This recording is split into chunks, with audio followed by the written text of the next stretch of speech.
Hello friends, നമുക്കിന്ന് തക്കാളി വെച്ചിട്ട് ഒരു ഫേസ് ക്ലിയർ ആക്കാൻ നോക്കിയാലോ? എല്ലാവർക്കും അറിയാവുന്നതാണ്, എല്ലാവരും ഇങ്ങനെ വീഡിയോയിലെല്ലാം കണ്ടിട്ടുള്ളതായിരിക്കും. അതിന് വേണ്ടിയിട്ട് ഞാനൊരു തക്കാളി എടുത്തു, പിന്നെ കുറച്ച് പഞ്ചസാരയും കുറച്ച് കാപ്പിപ്പൊടിയും എടുത്തു. പിന്നെ ആദ്യം തന്നെ നമ്മുടെ മുടിയെല്ലാം കൂടി വാരിക്കെട്ടി അങ്ങനെ വെക്കണം. ഇത് ഞാനും ഒരു വീഡിയോയിൽ കണ്ടതാണേ. ഇത് എല്ലാവർക്കും അറിയാവുന്ന ടിപ്പായിരിക്കും. നമ്മൾ മുടിയെല്ലാം കൂടെ വാരിക്കെട്ടി ഒരു ബുഷിട്ട് നല്ലോണം കെട്ടി അവിടെ വെക്കുക. മുടിയൊന്നും മുഖത്തേക്ക് പാറി വീഴാൻ പാടില്ലല്ലോ. നല്ല വൃത്തിയായിട്ട് വെക്കുക. എന്നിട്ട് മുഖമൊന്ന് നല്ല വൃത്തിക്ക് കഴുകിയിരിക്കണം. ഞാനിപ്പോൾ കഴുകിയിട്ട് വന്നതാണേ. എന്നിട്ട് ഞാനൊരു തക്കാളി എടുത്ത് രണ്ടാക്കി മുറിച്ച് കേട്ടോ. ഇതിലൊരു മുറിയേ മതിയാവും. ഒരു മുറി വെറുതെ വേസ്റ്റ് ആക്കണ്ട, ഒരു മുറി മതി. എന്നിട്ട് നമ്മൾ ആ പഞ്ചസാര ഇങ്ങെടുത്തു. എന്നിട്ട് പഞ്ചസാരയിലേക്ക് ഈ തക്കാളി മുറിച്ചത് ഒന്ന് മുക്കിയിട്ട് മുഖത്ത് നന്നായി വൃത്തിയായിട്ട് സ്ക്രബ് ചെയ്ത് കൊടുക്കുക.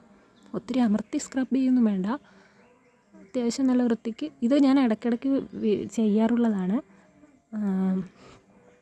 നല്ലതാണ് കേട്ടോ, തക്കാളിയും പഞ്ചസാരയും നല്ലതാണ്.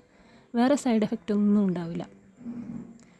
അതിന് ശേഷം നമ്മൾ ഇതേ തക്കാളി ഉപയോഗിച്ച് കാപ്പിപ്പൊടി എടുത്തിട്ട് വീണ്ടും മുഖത്തേക്ക് സ്ക്രബ് ചെയ്ത് കൊടുക്കുക. കുറച്ച് മതി കാപ്പിപ്പൊടിയും കാപ്പിപ്പൊടിയും പഞ്ചസാരയൊക്കെ, പക്ഷേ അതിൽ ഒരുപാടൊന്നും വേണ്ട. എന്നിട്ട് അത് നമ്മൾ നല്ല വൃത്തിക്ക് മുഖത്ത് അങ്ങനെ തേച്ച് പിടിപ്പിച്ച് കൊടുക്കുക.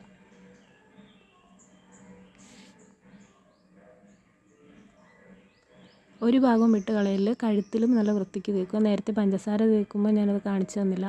കഴുത്തും ഒഴിവാക്കാതെ കഴുത്തിലും കൂടി നല്ല വൃത്തിക്ക് തേച്ച് കൊടുക്കുക. എന്നിട്ട് പിന്നെ ഈ ബാക്കി വരുന്ന പഞ്ചസാരയും കാപ്പിപ്പൊടിയും തക്കാളിയൊന്നും കളയണ്ട കേട്ടോ. ഈ തക്കാളി ജസ്റ്റ് അതിൻ്റെ അകത്തോട്ടൊന്ന് പിഴിഞ്ഞിട്ട് ആ നീര് വെച്ച് ചാലിച്ചിട്ട് അത് വെച്ച് നമ്മുടെ ചുണ്ടിനും കൂടി തേച്ച് കൊടുത്താൽ വളരെ നല്ലതാണ്. ചുണ്ടിനും വളരെ നല്ലതാണ്. ഞാനിപ്പോൾ അതാണ് ചെയ്തുകൊണ്ടിരിക്കുന്നത്. വെറുതെ കളയണ്ടല്ലോ, മാക്സിമം നമ്മൾ ഉപയോഗിക്കുക. ചുണ്ടിനും നല്ല വൃത്തിക്ക് തേച്ച് കൊടുക്കുക.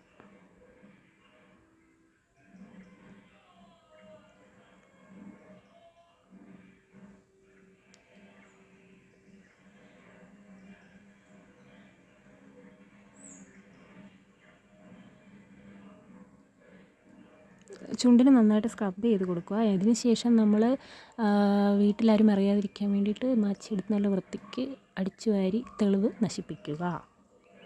പിന്നെ ഒരു 15 മിനിറ്റിന് ശേഷം പോയിട്ട് മുഖം ഒന്ന് നല്ല വൃത്തിക്ക് കഴുകി വരിക.